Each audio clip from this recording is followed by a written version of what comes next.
When Inanna alone the abode of Enki entered, Lord Enki's commands he followed.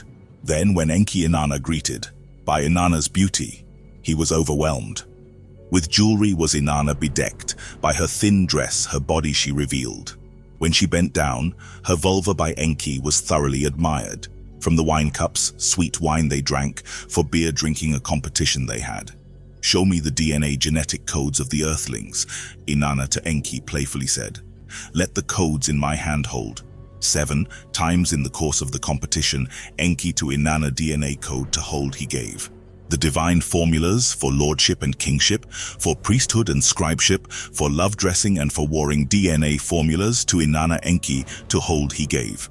For music and singing, woodworking and metals and precious stones, 94 genetic codes for civilized kingdoms are needed, Enki to Inanna gave. Holding her prizes tightly, Inanna from the slumbering drunk Enki slipped away. To her boat of heaven she rushed out, to soar away her pilot she instructed.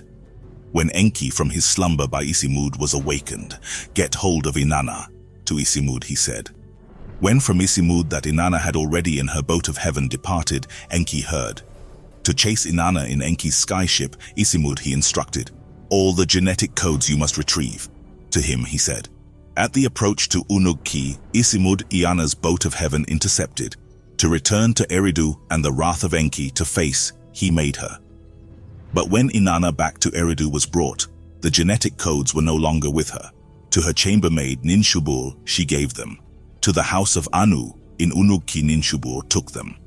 In the name of my power, in the name of my father Anu, I command you the genetic codes to return. So did Enki angrily to Inanna say, in his abode captive he held her. When of this Enlil heard, to Eridu to face his brother he came. By right I obtained them, Enki himself in my hand placed them. So did Inanna to Enlil her grandfather say, the truth of that Enki meekly admitted.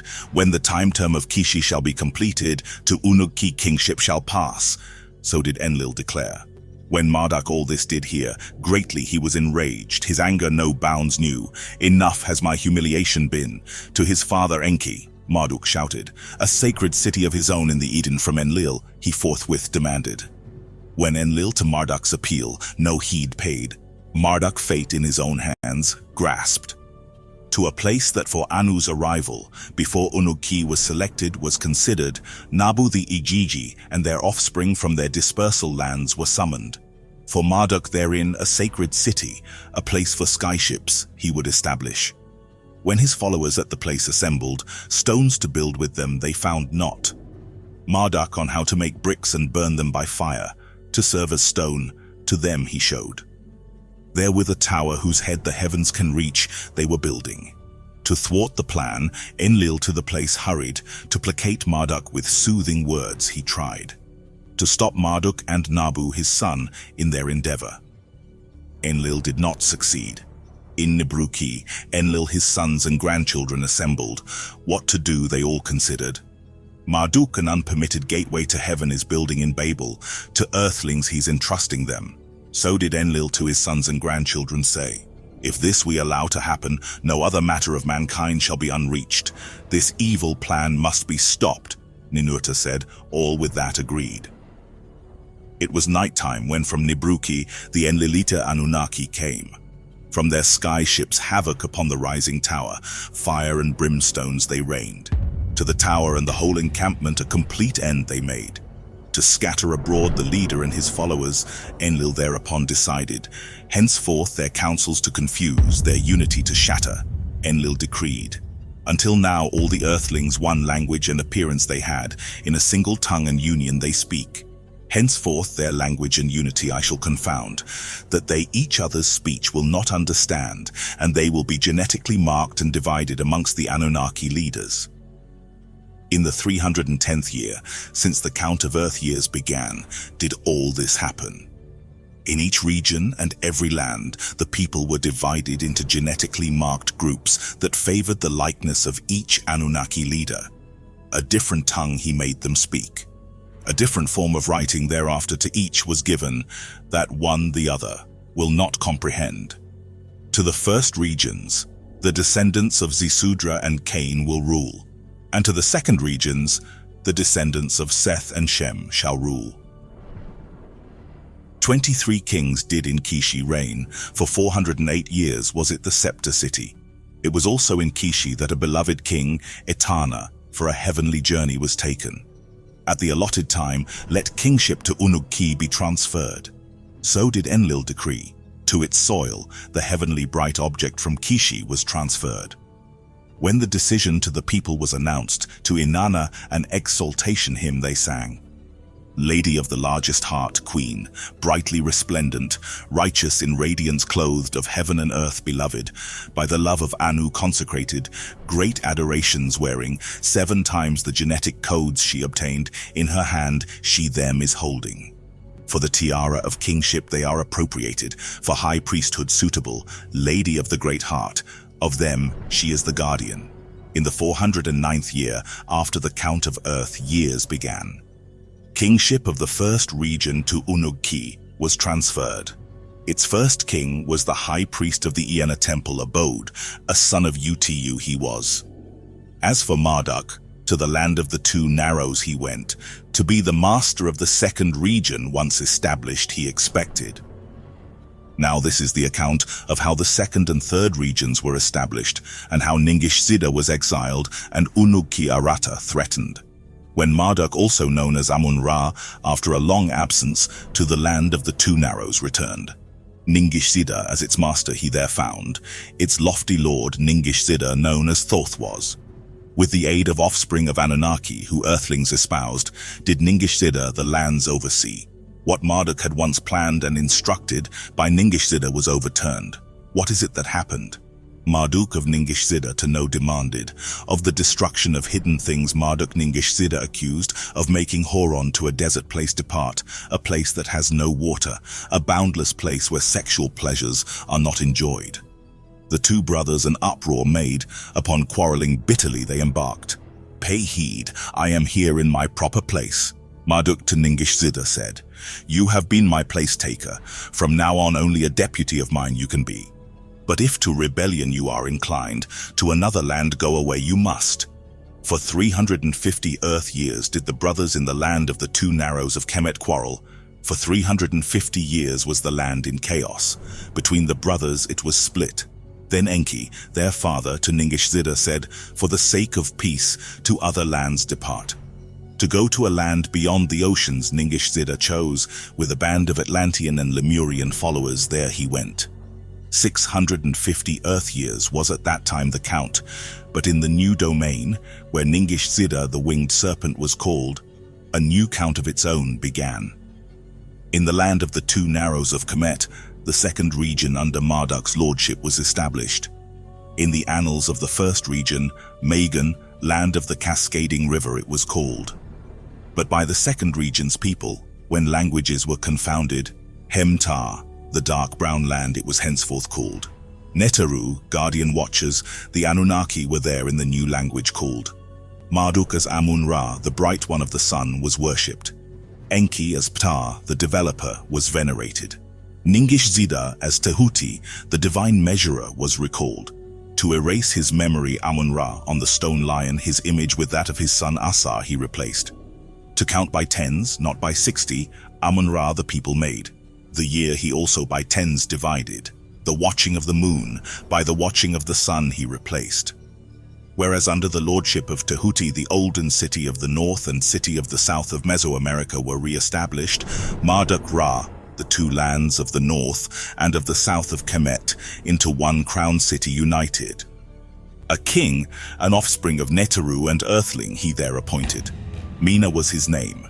Where the 2 lands meet and the great river divides, a scepter city, Amun-Ra established. Splendor to surpass Kishi in the first region he gave it. Mena Nefer, Mena's beauty it was called. To honor his elders, Amun-Ra, also known as Marduk, a holy city built. To honor Nibiru's king Anu he named it. Therein on a platform, a temple abode for his father Enki Ptah he erected, its head within a high tower, like a sharp rocket skyward rose. In its shrine, Ra the upper part of his celestial barge deposited, Ben it was called. It was the one in which from the planet of countless years he had traveled. On the day of the new year, The king as high priest, the ceremonies performed. On that day, only alone the innermost star room he entered, before the Ben offerings he put. To benefit the second region, Ta to Amun-Ra, all manner was gave. What do I know that you do not know? The father his son asked. Then all manner of knowledge, except that of the dead reviving, to Amun-Ra he gave. As a great one of the 12 celestials, Ta to Amun-Ra, the constellation sign of the ram allotted. The water flow of Hapi, the land's great river, Ta for Amun-Ra and his people regulated. Abundance in the fertile soils quickly came, man and cattle proliferated. By the success of the second region, the leaders were encouraged. The third region to establish they proceeded. To make it a domain of Inanna, as she was promised, they decreed. As befits the mistress of a region, a celestial constellation to her was assigned. Beforehand, with her brother Utu, the station of the twins she shared, henceforth, as a gift from Ninharsag, her constellation of the maiden now to Inanna was allotted. In the 860th year, according to the Earth year count, was Inanna so honored. These were the years of early Sumer. Far away in the eastern lands, beyond 7 mountain ranges, was the third region. Zamush, land of 60 precious stones, was its highland realm called. Arata, the wooded realm, was located in the valley of a meandering great river. In the Great Plain did the people cultivate crops of grains and horned cattle herd. There too 2 cities with mud bricks they built, with granaries they were filled. As by Enlil's decree required, the Lord Enki, Lord of Wisdom, the third region, which is modern-day Turkey, a changed tongue and appearance was devised. A new kind of writing signs he for it fashioned, a tongue of man heretofore unknown, for Arata, Enki in his wisdom created. But the of civilized kingdoms for the third region, Enki did not give. Let Inanna what for Unugki had obtained with the new region share, so did Enki declare. In Arata, which is modern-day Turkey and Iran, Inanna a shepherd chief appointed, akin to her beloved Dumuzi he was. In her sky ship from Unugki to Arata, Inanna journeyed over mountains and valleys she flew. The precious stones of Zamush she cherished, pure lapis lazuli with her to Unugki she carried. At that time the king in Unugki was Enmerkar, the second one to reign therein he was. It was he who the boundaries of Unugki expanded, by its glories was Inanna exalted. It was he who the wealth of Arata coveted, to be over Arata supreme he schemed. To Arata, Enmerkar an emissary dispatched as a tribute Arata's riches to demand. Over 7 mountain ranges, through parched lands and then soaked by rains, the emissary to Arata went. To the king of Arata, the demand words of Enmerkar word for word he repeated. His language the king of Arata to understand was unable. Like the bray of a donkey its sound was. A wooden scepter inscribed with a message, the king of Arata to the emissary gave. To share Unugkis with Arata, the king's message requested. As a royal gift to Unugki, grains on donkeys were loaded. With the emissary to Unugki, they went. When Enmerkar the inscribed scepter received, its message in Unugki no one understood. He brought it forth from light to shade, he brought it forth from shade to light. What kind of wood is this? He asked. Then to plant it in the garden he ordered. After 5 years, after 10 years had passed, from the scepter a tree grew, a tree of shade it was. What shall I do? Enmerkar in frustration his grandfather Utu asked. With heavenly Nisaba, the mistress of scribes and writing, Utu interceded. On a clay tablet his message to inscribe Nisaba Enmerkar taught, in the tongue of Arata it was.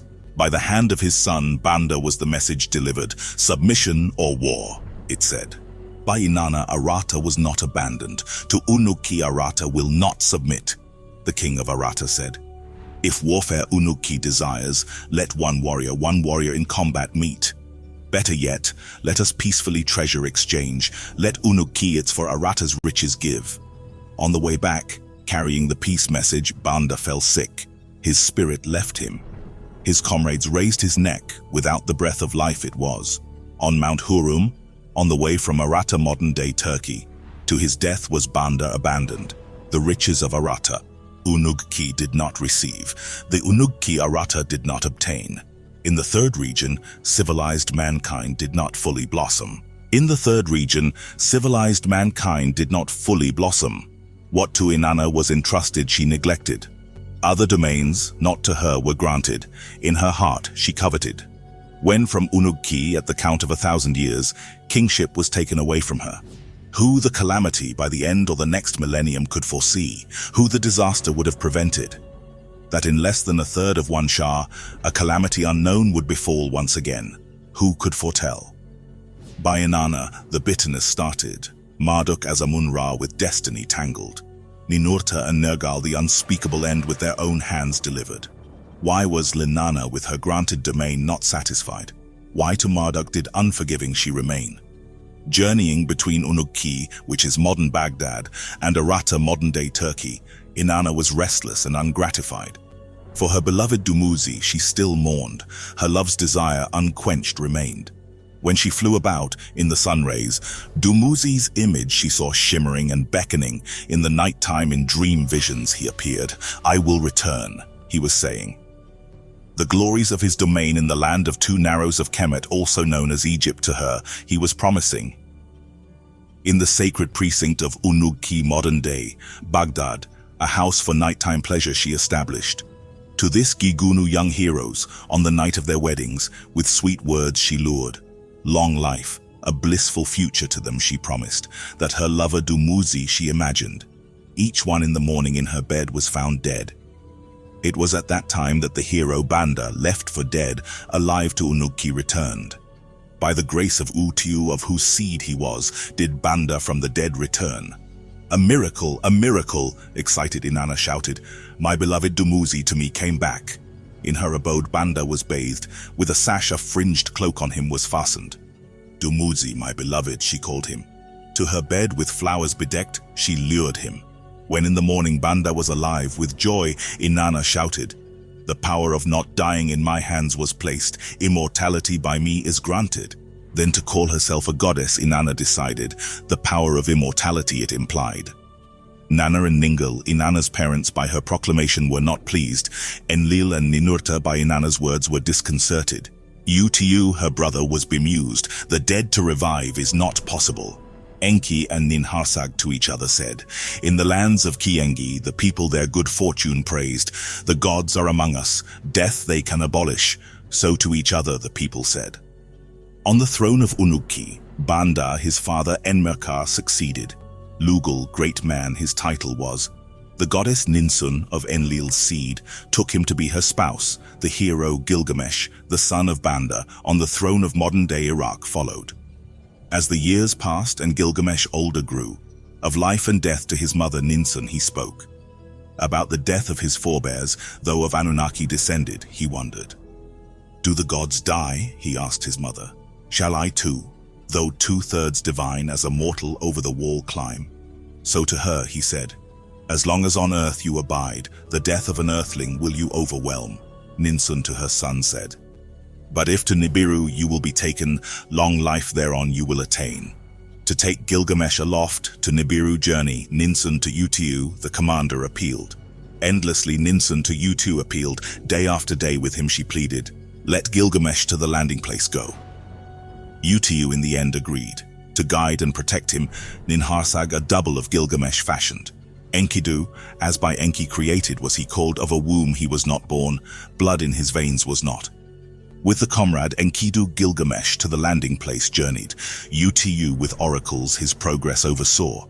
At the entrance to the cedar forest, its fire-belching monster their way blocked. With trickery they the monster confused, to pieces it they broke. When the secret entrance to the tunnels of the Anunnaki was found, by the Bull of Heaven, a cyborg creature of Enlil, with deathly snorts they were challenged. To the gates of Unug-ki, which is modern-day Iraq, the cyborg monster them chased. At the city's ramparts by Enkidu it was smitten. When Enlil heard this, with agony he cried, in the heavens of Anu was his wailing heard, for in his heart Enlil well knew. Bad indeed